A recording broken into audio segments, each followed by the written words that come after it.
Selamat datang di channel Guru Bahasa. Hari ini pembahasan kita adalah mengenai berbahasa persuasif. Kalian mungkin pernah mendengar tentang teks persuasif. Ya, teks yang membahas tentang mengajak untuk melakukan sesuatu. Hari ini kita akan mengenal teks persuasi dari segi pengertian dan ajakan dalam persuasi.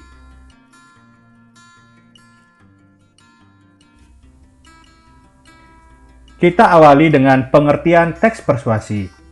Pengertian teks persuasi adalah sebagai berikut. Teks persuasi adalah suatu teks yang berisi ajakan.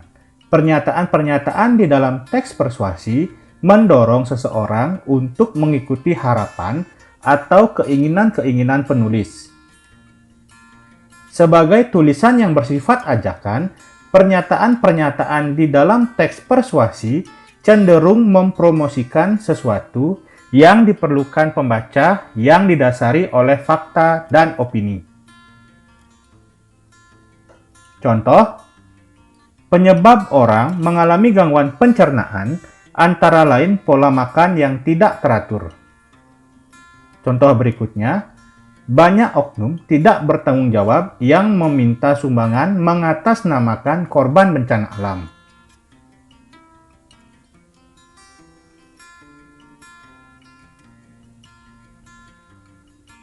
Selanjutnya, kita akan berbicara mengenai ajakan dalam teks persuasi. Ajakan adalah kata-kata atau perbuatan untuk mengajak. Ajakan dapat pula berarti anjuran, imbauan, dorongan untuk melakukan sesuatu. Ajakan ditandai dengan kata-kata harus, hendaknya, sebaiknya, usahakanlah, jangan, hindarilah, dan sebagainya. Ajakan dalam teks persuasi biasanya disampaikan secara tersurat maupun tersirat. Contoh, kita harus tetap menjaga keutuhan NKRI walau apapun yang terjadi. Narkoba adalah racun yang merusak generasi muda. Jangan pernah mencobanya.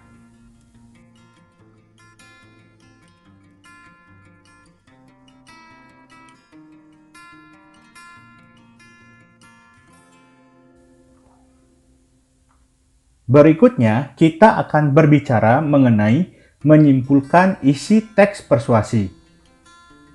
Yang pertama yang akan kita bicarakan adalah menyimpulkan isi teks persuasi, kemudian langkah-langkah penyimpulan teks persuasi.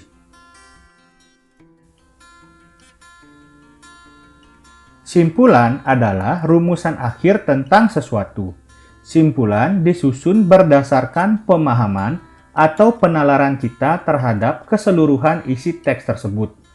Karena isi teks persuasi berkenaan dengan ajakan, kesimpulan untuk teks persuasi tidak jauh dari jawaban atas pertanyaan, mengajak apa teks persuasi itu.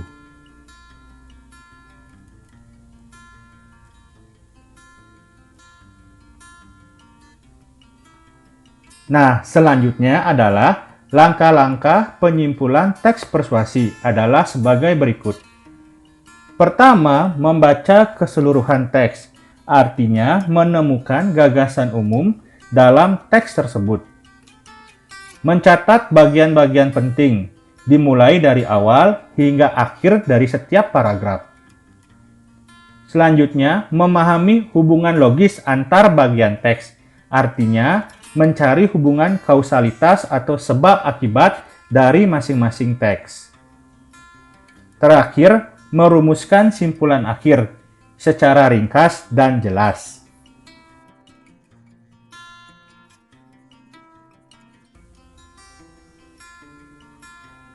Berikut adalah contoh menyimpulkan isi teks persuasif. Menurut para ahli kesehatan, hal umum yang menyebabkan orang mengalami gangguan pencernaan antara lain pola makan tidak teratur dan sering terlambat makan. Mereka pun kurang mengonsumsi sayur dan buah, juga kurang memperhatikan gizi makanan. Salah satu upaya menjaga saluran pencernaan agar tetap sehat, makanlah dengan pola makanan sehat dan seimbang. Teks tersebut berisi ajakan kepada pembaca untuk membiasakan pola makan sehat dan seimbang. Kita bisa membuat simpulan tentang cuplikan teks tersebut, yakni supaya kita tidak mengalami gangguan pencernaan, kita harus makan dengan pola makan sehat dan seimbang.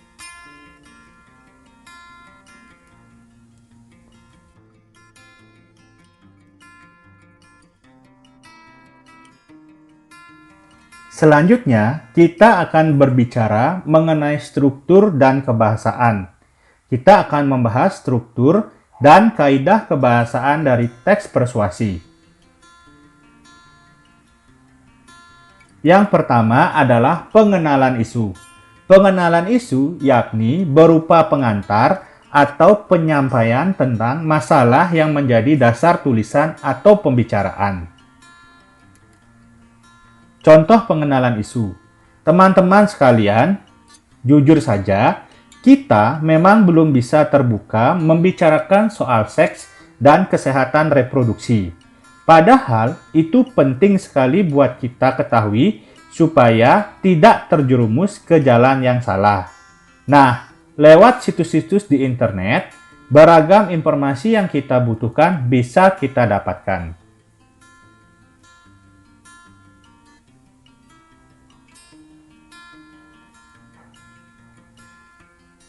Selanjutnya adalah rangkaian argumen. Rangkaian argumen yakni berupa sejumlah pendapat, penulis atau pembicara terkait dengan isu yang dikemukakan pada bagian sebelumnya. Pada bagian ini dikemukakan sejumlah fakta yang memperkuat argumen-argumen itu.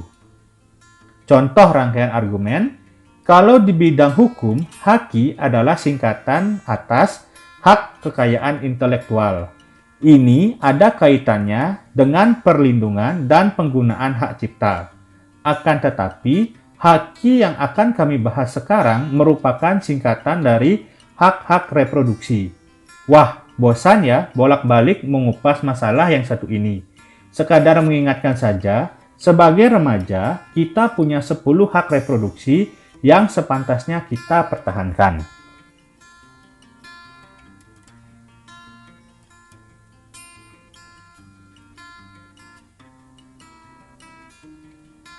Selanjutnya adalah pernyataan ajakan.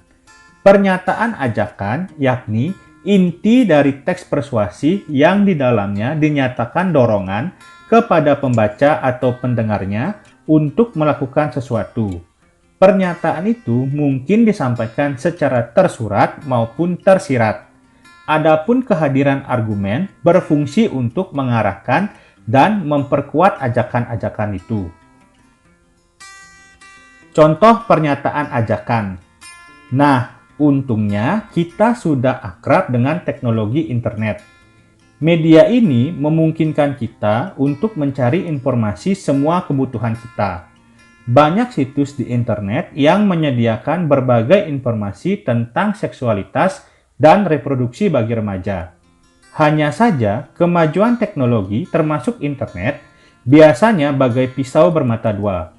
Dia bisa bersifat sebagai teman alias penyedia informasi yang tepat, tapi bisa juga sebagai devil advocate, teman yang malah menjerumuskan kita ke perbuatan yang tidak baik. Nah, sekali lagi, kita harus hati-hati dan waspada dengan situs-situs yang akan kita kunjungi.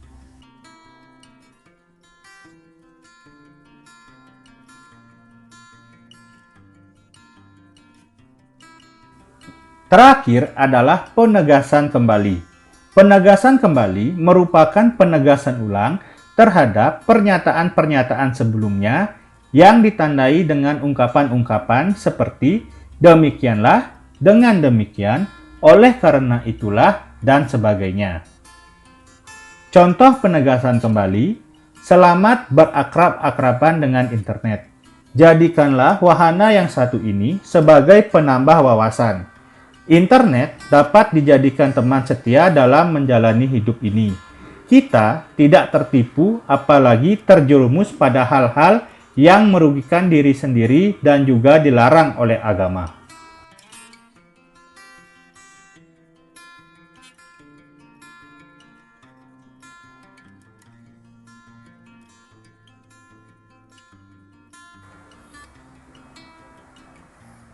Selanjutnya, kita akan berbicara mengenai kaidah kebahasaan teks persuasi. Yang pertama adalah pernyataan ajakan. Ajakan dapat pula berarti anjuran, imbauan, dorongan untuk melakukan sesuatu. Ajakan ditandai dengan kata-kata harus, hendaknya, sebaiknya, usahakanlah, jangan, hindarilah, dan sebagainya. Contoh, kita harus waspada dan hati-hati dengan orang yang tidak dikenal. Jadikanlah media online sebagai sarana untuk belajar. Selanjutnya adalah fakta. Fakta adalah keadaan atau peristiwa yang merupakan kenyataan, sesuatu yang benar-benar ada dan terjadi. Contoh, virus COVID-19 menyebar di Indonesia sejak tahun 2020. Hari Pendidikan diperingati setiap tanggal 2 Mei.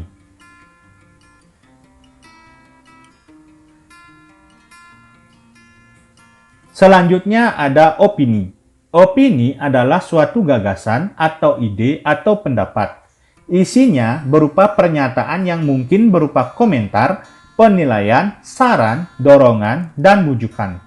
Dalam opini, kebenarannya masih bisa diperdebatkan. Contoh, kebanyakan korban kejahatan digital adalah anak di bawah umur. Kemudian, internet menjadi momok yang menakutkan bagi orang tua. Lalu ada kata teknis. Kata teknis merupakan istilah khusus pada bidang tertentu berkenaan dengan topik yang dibahas. Contoh, pada bidang kesehatan, istilah teknisnya dokter, perawat, pasien. Pada bidang pendidikan, kata teknisnya guru, siswa, kurikulum.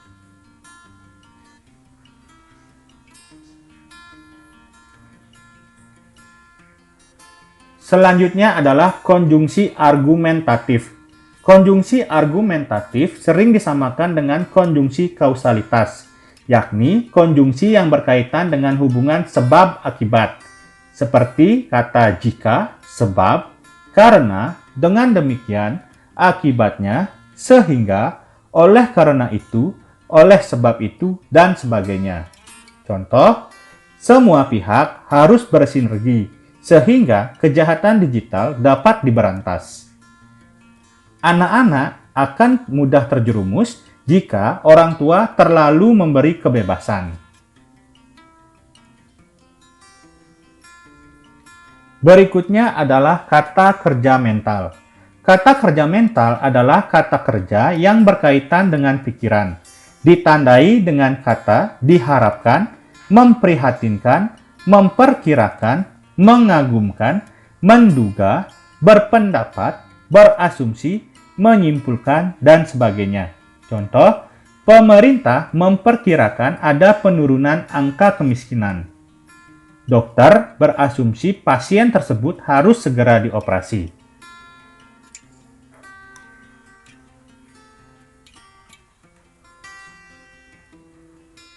Terakhir, ada kata perujukan. Kata perujukan merupakan kata yang merujuk suatu hal, bisa berupa pendapat, data, dan sebagainya.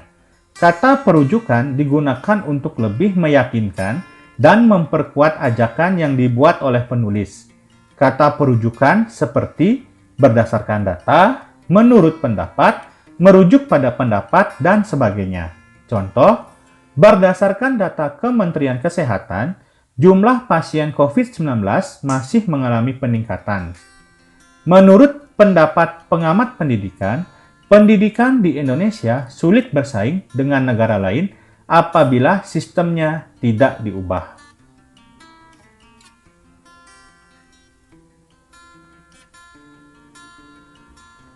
Terima kasih telah menyaksikan video ini.